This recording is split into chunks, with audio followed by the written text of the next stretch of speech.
From the promise of new technologies to the growing population of innovative youths poised to shape the continent's future, Africa is full of dynamism and optimism worth celebrating. Hi, I'm Aloysius Uche Odu, Director of the Africa Growth Initiative at the Brookings Institution and host of Foresight Africa. Since 2011, the Africa Growth Initiative has published a high-level report on the trends likely to shape events in the continent the year ahead. Entitled Foresight Africa, this flagship publication brings attention to policy actions designed to address the development challenges facing the continent. With this broadcast, we aim to engage the authors of the report, policymakers, business leaders, academics, and Africa's youths. Today, I am delighted to be joined by Ms. Tejumola Abisoye. Teju is the Executive Secretary of the Lagos State Employment Trust Fund, which tackles unemployment, particularly among the youths of Lagos. Lagos is home to over 20 million people. It is much larger than New York and London. By the year 2100, Lagos will be the world's largest city, with a population far exceeding 85 million people. In today's podcast, we will discuss youth employment. Data shows that 70% of Africans are under the age of 30 years. Working with the youth places Teju at the epicenter of one of Africa's mega trends, the rapidly growing population of young people. Teju, welcome to Foresight Africa podcast. Thank you very much. It's such a pleasure to be here. Teju, let me start by asking you about your personal story. How did you get to this stage in your career? Interestingly, I trained as a lawyer, but I always knew I wanted to be more involved in social and economic development right from the last day of school. So I asked my lecturer and I said, look, what's the best thing to do? She said, why don't you just try finance and see how that goes? And of course, I then went into venture capital and financial advisory for about 7 years, transitioned into working with non-government organizations as an administrator and got involved in a federal government project. Basically, taking the background into my venture capital foray, and I saw that everybody wanted to work with the big firms and nobody was really focused on the micro, small, and medium enterprises. The federal government project of UWIN gave me that opportunity to then work with the small businesses, the micro, medium, and small businesses. And this was such an eye-opener into how much work needed to go in this space. I worked with that program for about 3 years, where we supported over 4,000 businesses, micro, small, and medium enterprises, also with the primary aim for firing the economy and also creating jobs. So I started working in the public service, first from a private sector background as an independent, but now got the opportunity to work with the Lagos State government as a public servant, as part of the pioneer team that started the Lagos State Employment Trust Fund. When the pioneer executive secretary left, then I was appointed the executive secretary. So that's how I found myself fully as a public servant working with youth unemployment in Lagos State. That's quite a journey from law in combination with finance, venture capital, supporting medium and micro scale enterprises, and now a public servant in Nigeria's and indeed one of Africa's largest cities. You were also, if I recall, selected as one of the 2021 cohort of the MOJO leaders of the Ellen Johnson Sirleaf Presidential Center for Women. Can you tell us about that mission and the goal of the MOJO initiative and how you got selected in the first place to this high-profile leadership role? Well, thank you so much, Aloysius, for that question. This is one of the best things that happened to me, one of the things I'm really proud of. The mission of the center is really around developing more women for public leadership in Africa. And the center is deliberate about this by providing capacity development, coaching, mentoring, access to networks that can make this happen, and then support systems. We support each other as sisters emotionally, professionally, advice. It's such an ecosystem with all the coaches and the mentors that is deliberately investing in younger women to be able to serve in the public space. I was selected in 2020 when my mentor, one of my mentors, sent me the application and said, look, you have to go for this. If you're going to be serious about public service, you're going to need this kind of system. So I applied and I was very glad when I was selected. It was such a rigorous process, by the way. We filled application forms, we did interviews, but it was worth it because the value add to your professional life or your professional career in the public service is really, really good. It's worth it. It's worth anybody going through the rigors of getting onto that program.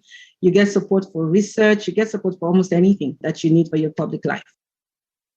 Very good. In fact, the founder of the MOJO initiative, Madam Ellen Johnson Sirleaf, earlier this year wrote a brilliant framing essay you may have seen in Foresight Africa. And I recall vividly that one of the points she highlights is not to underestimate the role of mentoring as far as gender empowerment and women in leadership is concerned. That's presumably part of the reason why she set up the MOJO initiative as such. Let's now turn to the question of youths, one of the mega trends facing Africa today, as you know very well. Most estimates, as I mentioned at the outset, suggest that over 70% of Africans are under the age of 30. Now, Lagos, of course, is a city full of young people, many of them unemployed. As Executive Secretary of the Lagos State Employment Trust Fund, how are you going about the problem of youth employment in Lagos? A bit about data as of today. Q4 2020, unemployment in Lagos State was about 37.14. It was made worse by COVID pandemic, which everybody cannot deny. It affected across the whole continent, the world at large. But we've been deliberate about how we support youth unemployment. And first for us is how to make sure that we're supporting and building micro, small, and medium enterprises to create jobs. How do we enable them? Because data shows us that over 86% of the jobs are actually created by the micro, small, and medium enterprises. So we're deliberate about providing support to them by access to affordable finance. For us, that's critical because an economy like Nigeria, we're looking at commercial capital at over 20%, but we're able to provide that at a single digit to these businesses, recognizing that what we really want them to do is invest in that business so that they can grow, expand, and they can employ more people. We also want them to start their businesses. So rather than looking for a job, why don't you become an employer of labor? And we enable that first by making sure they get the right skills, capacity development, and then they have access to funding to start that business. The tech ecosystem, we're deliberate also about this because we see that the three major things that affects the tech ecosystem in Lagos has been access to infrastructure, broadband, office space, access to talent, and then access to investors or venture capital. We connect them to this. We make sure that we work with the tech startups, people, innovators with ideas, so that we can see them grow that idea for it to create jobs. Exponentially, technology has shown us that it can create jobs much faster than traditional businesses. So for us, it's really about MSME support and making sure people get the right skills to start their business. And when you start that business with the LSCTF, we also provide that support for incubation, mentoring, and continuous capacity development. We want to see as many of these startups succeed as much as possible. On the capacity development aspect in particular, if I may probe a little bit on that, what does that entail exactly? What does the state government offer these small and medium scale enterprises and the youths? For us, there are different ways we do it. The first one, where we work with the industries that have skills gaps, where we say, oh, what are the gaps that you're not able to fill? Where can the government come and support you to make sure that you get these people into jobs? We then train specifically for this. So across the construction industry, healthcare, we do this in garment, fashion, in creative sectors where people are saying, look, we have jobs. We're not finding the right people to fill that. In partnership with some of our development agencies, the UNDP, the USADF, the United States African Development Foundation, the German Development Agency as well.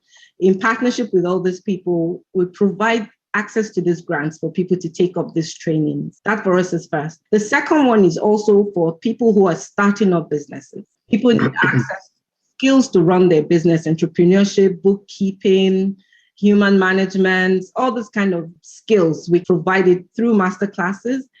But more importantly, we also provide advisory services for these small businesses. We have a lot of partners that offer this, sometimes pro bono, sometimes the government pays for this. But the idea is to be deliberate about providing this support and capacity development, first for individuals as well for companies to grow. Among the funders, are there any Nigerian entities as such who are also fund the initiative in Lagos? What I'll say is that maybe they're not giving us the funds, but they're providing support to us in kind. So we will have people like Faith Foundation, who are very big on entrepreneurship. They are our partners, critical partners in this. We have people like Construction Kaiser, who may not add funds, but provide internship opportunities where they pay the beneficiaries. We have a lot of partners, Nigerian partners as well, actually. When I think about it, we have a lot of commercial banks, IHS, this is tower companies that even they fund those trainings directly because it's also particular to their own sector and their industry. And they want to make sure these skills are always there in the market.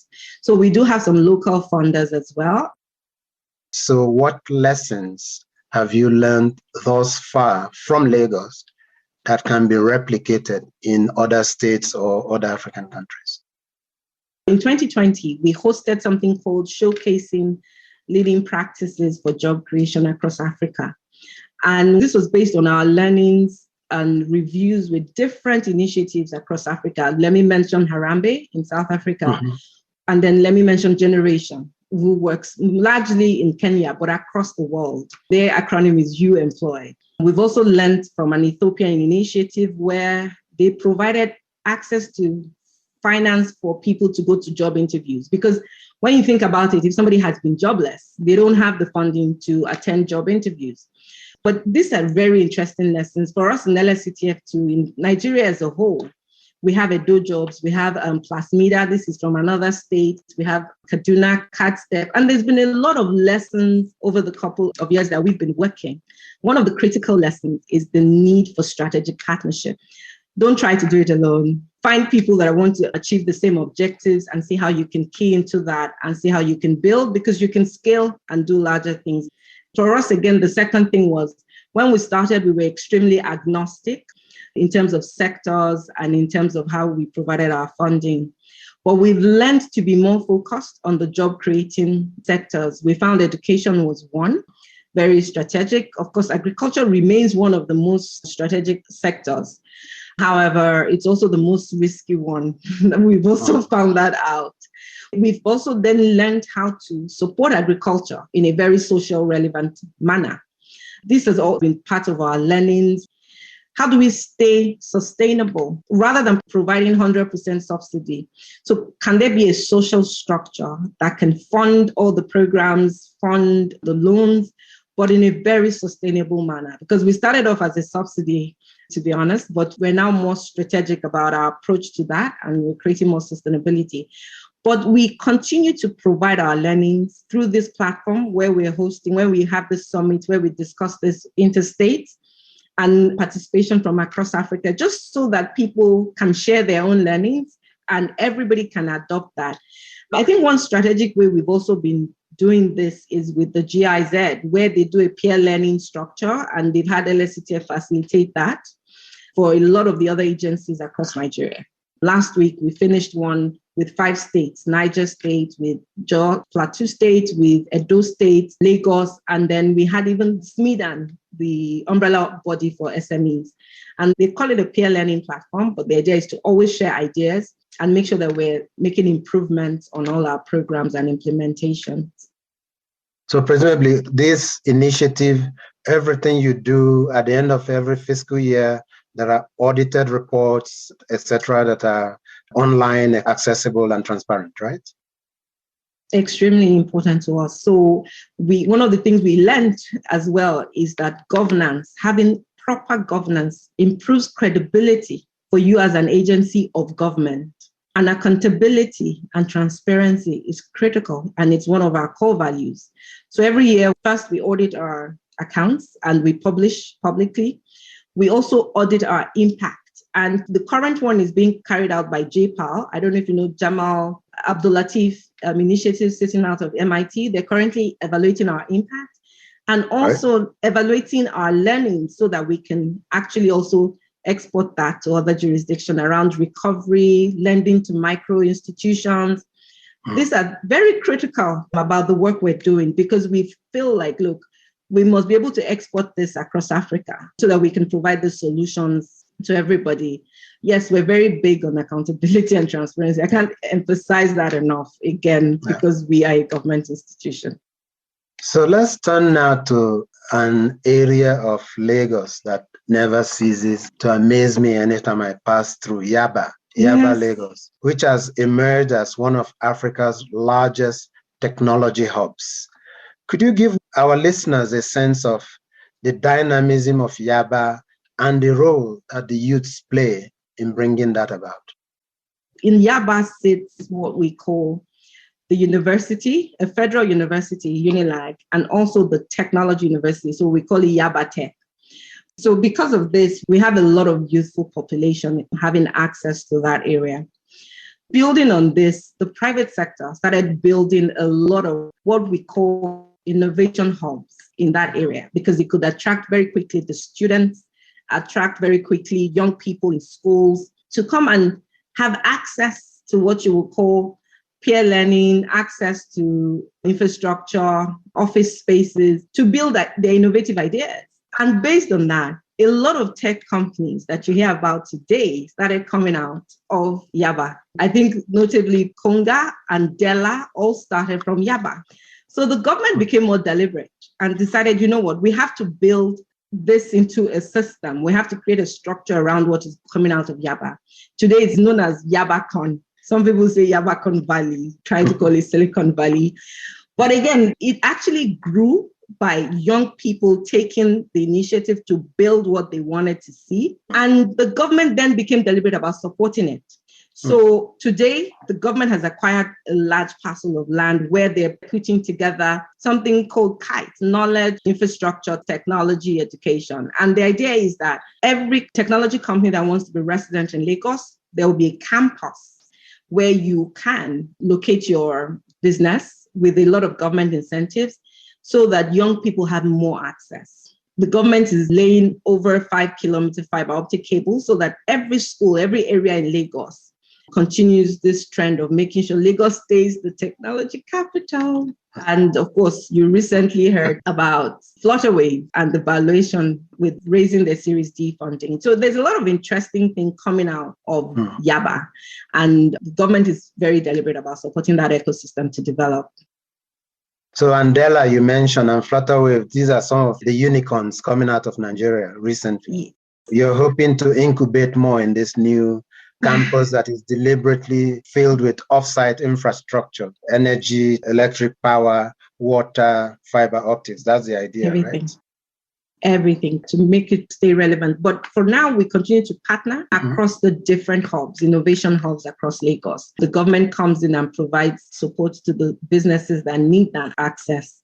Because the campus is not taking off yet, the government has acquired the land for where the campus is going to be located. In the meantime, all the private sector hubs in our locations, we partner with them as much as we can to provide the support they need to continue to grow that ecosystem. That's incredible. We often hear, Teju, that the global demand for talented tech youths far outstrips supply. And many US tech firms, for example, are filling the void by recruiting largely from India and the East European countries. What is stopping Africa's youths from competing effectively in the exploding labor market for tech talents across the world? This is one of the things we at LSCT have built to solve, actually. So we're constantly engaging. And what we found out very quickly is that, yes, indeed, a lot of young people that have had access to developing or building those skills are working remotely for foreign companies. In fact, I was opportune to have a discussion with the CEO. He said to me, look, his biggest developers work for two companies, one in the US and the second one with him, because of the time difference, they're able to work those two jobs. And he's not stopping them because he can't afford to pay them if he keeps them by himself. But in having these conversations, what we found out was a lot of young people complained about not having access to the kind of funds to do the training.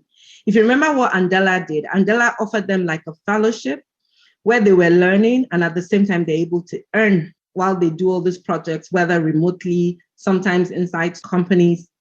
But we at LSCTF, we've now come and then we're going in partnerships with people who do this training. And we're able to offer the students a very subsidized student loan program where they can go ahead and do this training. And of course, we hope that by the time you start working, you're able to repay your student loan. In some cases, they're able to get grants for their talent development, especially when we know that, look, in this case, a job is not necessarily guaranteed, but these skills he can go as an entrepreneur. And we hope you give it back and you pay it forward later on if you're given that opportunity. But we provide this to students, to young people through what we call our talent development program, purely as a student loan sometimes. We're hoping to create more skills in the ecosystem and for them to be able to get jobs across borders. Presumably, some of these youths were actually, if you like, dropped out of school. They're talented, but they dropped out of school. How do you handle that?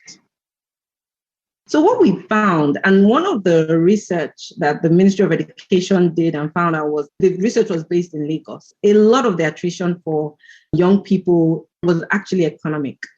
And how do we solve for that? And that is important in all our programs. We believe that people need to learn and at the same time earn. Before, it was simply called apprenticeships. We've found different names for it today, and people will tell you that the Igbo apprenticeship system remains one of the most studied across the world as one of the most valuable processes for getting people into employment. So we do believe that people have to be able to learn and in that process begin to earn. Because if you delay the earning for too long, there are too many pressures. Some of them don't know how they're going to feel it. So we continue to engage the private sector about these apprenticeship systems because you never needed a university degree to work in the bank, but you learned and you grew through the ranks. As you grew in the ranks, you took more exams, you took more professional programs.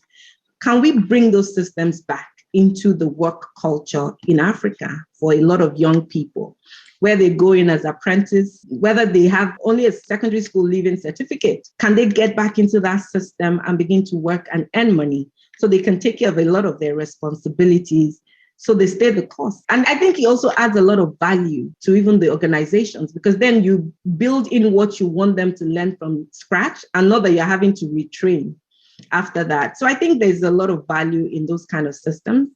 And whether it's tech skills, whether it's normal banking, whether it is fashion, in whatever area, we need to look back at apprenticeships and begin to see how we inculcate that as part of our culture. Let me now turn, Teju, to the issue of public policy, the role of the government. If we had a couple of youths with us on this podcast today, and among them government officials as well, what, in your view, would you think the youths will mention to the government officials are their top priorities for success in the ecosystem you're developing? I would say, first of all, inclusion. We need to be more inclusive with the young people. We need to give them a space. We need to give them the table. We need them to be involved as we take decisions for young people. This is very critical because they're the ones that know where the shoe is exactly pinching them. They're the ones that have those interactions amongst themselves. Can we make sure they're more included? Can we tell them to demand for more inclusion? They themselves already asking for it. I'm sure you saw in Nigeria, for example, Not Too Young to Run movement. These kind of things are very critical that we bring the young people in. The second thing is access to information. And what they mean by this is they want some place, whether it's digital, whether it's physical, where they can get any information about meeting their aspirations. So in the UK, you have what you call UCAS, where you can get information about universities, information about when you go to university on a scholarship, the courses that are available, the courses that have scholarships, what you can get, access to information for them to meet their aspirations. They are yearning for this. Because again, these are the kind of things that will lead to a lot of young people meeting their aspirations. They really need this access to information and they need inclusion as much as possible. We cannot silence them and make decisions for them at the same time. In what way would your answer differ if we had the youths, but this time with the private sector leaders in conversation? Would their answer be different in any way? When we engage them, the first thing I hear when they want to talk to private sector leaders are access to opportunities, access to finance, because a lot of commercial banks know how to lend to big companies, and that's the truth. We are trying with the LSCTF to demonstrate that it's possible to lend to young, aspiring entrepreneurs. There can be different structures to do that. It may not be credit. It could be access to the infrastructure you mentioned. It could be access to power, access to everything that enables this aspiration. When do we get to the point where an African can wake up, have a dream and know that, look, I have the enabling environment. I know the agency to go to because I have this dream, I have this idea, I want to see whether it will work or not. But we have to be able to provide that, because if we do, we will reduce a lot of the insecurities. We will reduce people joining terrorism, fraud. We will reduce a lot of the issues that we see tied to all these other issues that we're experiencing in Africa. And we will improve the education, because when people have economic livelihoods, I think a lot of things are added on. Better education, better health, a lot of things are added on when economic livelihoods are gotten right. From the outcomes you're observing in the youths you deal with, are there any significant differences in outcomes between the young men and the young women that come through your program? Yes. So let me tell you, one of our quick learnings was women paid back their loans faster. And without saying much, we found more credibility with our women clients than the men. A woman would not want to take more than she needs when you offer her the credit, and they will pay it back. A man will take more than he needs and you will chase him to get it back when it's going bad. And then again, in terms of impact, so we found more layers of impact with the women. So, when they say if you empower a woman, you're empowering a whole community. That's exactly what we found with our program. So we found out that women were more impactful with job creation. She's thinking about everybody, not just herself. And this was in a large group of our beneficiaries sampled. So it obviously made us then create an independent program that was focused and targeted at women. People said it was because I was a woman and I became the executive secretary. I don't think so. I think it was just the reality. The numbers were telling us what the truth was. And we saw it as, let's be deliberate about supporting the women entrepreneurs, because they're the ones that won't come out. They're the ones that would just, just give me 100,000 naira. And you're saying to them, if I give you 500,000 naira, you can expand the scope of this business and you can generate a lot more revenue. And the moment you give them the sense to see it, they catch on to it. And they have proven us right. They are creating industries. In fact, one of our beneficiaries has raised $3 million after. Another one has raised, if I recall, 300,000 euros after, and they're all female-run businesses. We have another one that is now exporting. So we have so many of these success stories from our female beneficiaries. We have a few from the male, but obviously we end up, because we're deliberate and focused again, we have these stories from a lot of our female beneficiaries. How did the COVID pandemic affect the Lagos State Youth Employment Initiative? And what's being done to address the challenges arising from the pandemic?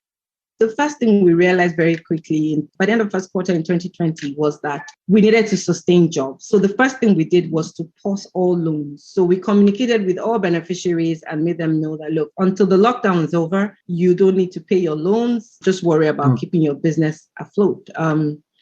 Then the reality, of course, that you needed to sustain jobs. You needed to make sure people didn't shut down their businesses, because there's no safety net per se in Nigeria or Africa like that. So we needed to make sure people didn't lose their jobs. But immediately the COVID lockdown was over, we launched what we call the Lagos Economic Acceleration Program. And this was particularly created to address sectors that had been negatively impacted. Of course, first and primary on it was hospitality and the tourism industry. Schools had shut down and a lot of them had let teachers go home because people were not paying school fees for children that were not in school. So the Lagos Economic Acceleration Program was set up for the education sector, for tourism sector. And of course, again, for our beneficiaries that needed immediately working capital, anybody or business that could prove that they had been negatively impacted by COVID, we immediately opened that program for MSMEs across Lagos. The second one, again, that we're implementing for MSMEs is the World Bank CARES program.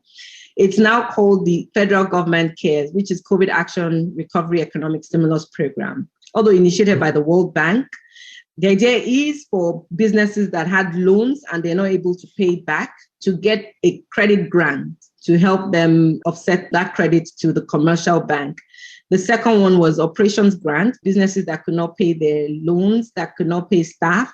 They had access to those grants for up to 6 months, and also to adopt technology.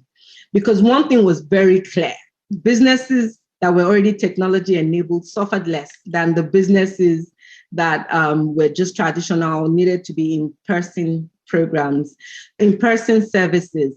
That program is still running, by the way. People now can adopt a lot more technology. We're also making it now clear how much technology can create some things. We're also promoting the ideas that instead of just services, you can add products, because we've seen what COVID or a pandemic can do to you. So how do you make sure that you're not just a hair salon? You also have products you can sell if anything happens and you cannot have in-person services. For the grassroots bottom of the pyramid, we're saying adopt technology, adopt the digital. This is payment solution. This is how you sell on your phone. A phone is much more than hello, good afternoon. Phone is a computer. It's an asset. It's a money-making tool, and we have to show you how. And we're deliberate about doing that, especially at the grassroots now, to make sure people understand what they can benefit from the digital. All of this arose out of COVID.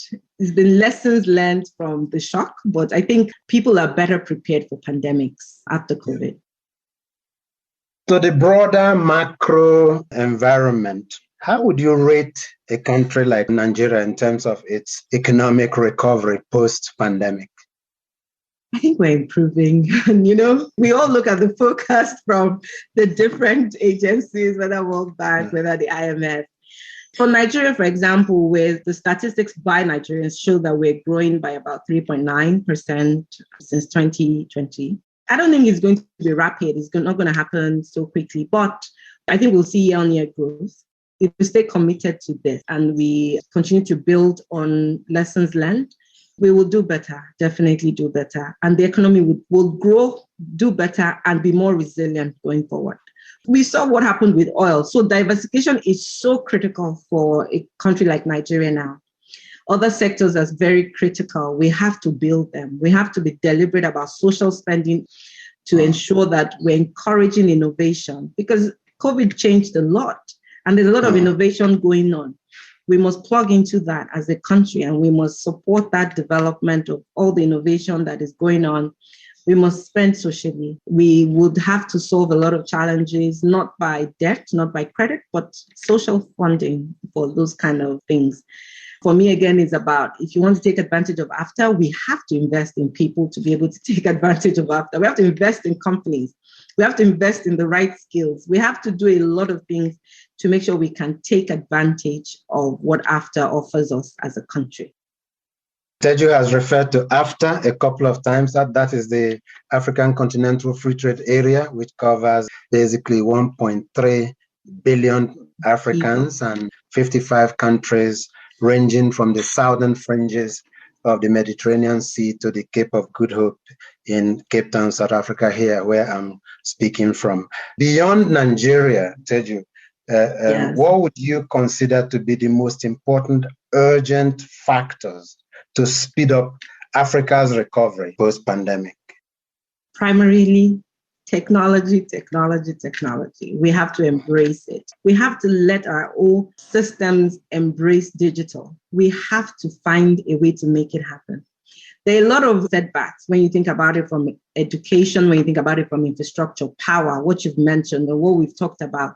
But we have to be deliberate as governments to say, look, we have to leapfrog, and it can only happen with technology. So what is it going to take us to adopt a lot of technology in our systems, the sciences, research? We have to invest in research. We can't wait for all the inventions to come out of other places. I love what Flutterwave is doing. And a lot of companies across Africa now are showing us that we can build from Africa. So how much more can we encourage that to happen? How much more can we make sure that a lot of these innovations are coming out of Africa, we're supporting it, we're promoting it in Africa, and we're not creating barriers to us trading with each other. So second is there must be a lot of collaboration, We must not see ourselves as competition, but we must build an economic super bloc as Africa. But that can only happen when we're all collaborating with each other and making sure we're building the Africa we want to see as one block, as a unit. Then, of course, I think I've said this and I just want to emphasize again, is about more social investments in all these things we want to see in our young people. The youth don't have the money. We can probably name a number of families that can afford for their children to experiment. But then the government can see it as a responsibility to really invest in the young people, to develop it. Because at the end of the day, what Africa has today, one of the greatest resources we have are the people, the young people. We have the youngest continent across the world. What are we going to do with that resource? We must make it happen. Let's not even talk about the natural resources Africa carries, where we know today that across the world, without some resources from Africa, we're not going to have anything going on for production. So how do we harness what we have, the human resource and the mineral resources, and build on that for positively, so that we can get the best out of it, of this. So yes, there's a lot to be done. And I think we can speed up recovery if we embrace technology, we create the right collaborative environment, and we invest in our young people. That reminds me of the evident solidarity we see today continentally at a time when the world has really polarized into the rich and vaccinated on account of COVID and the poor and unvaccinated, the sort of solidarity that is very, very apparent amongst African states. And what you're saying, basically, which I subscribe to, is that we need to deepen that solidarity. We need to be more collaborative. We need to act in concert and harness the natural resources of the continent.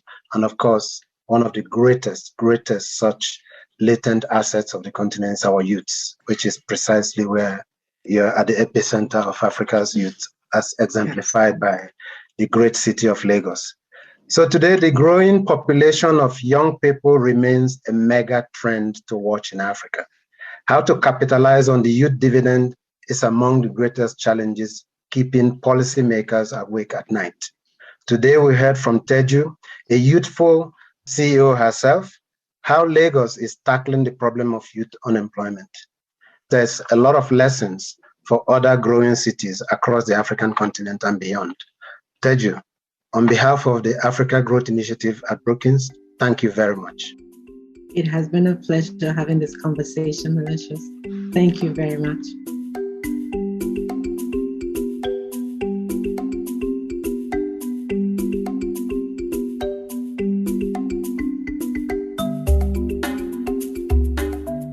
I'm Aloysius Uche Odu.